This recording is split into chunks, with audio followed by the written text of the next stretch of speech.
Magandang gabi sa inyong lahat mga kamaster. Nandito ako sa labas sa tapat ng Delmer sa nagtatrabaho ni Mrs. Ganito kami araw-araw sa loob ng 13 years.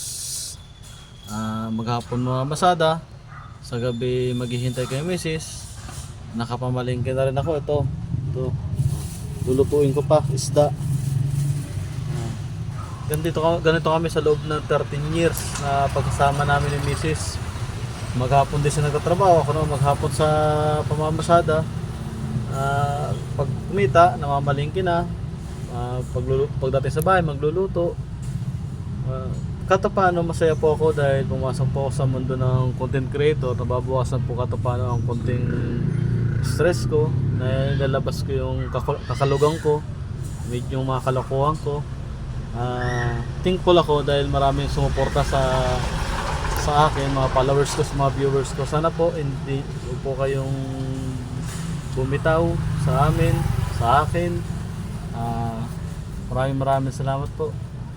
Pagpalain po tayo sana tayong lahat. Maraming po salamat.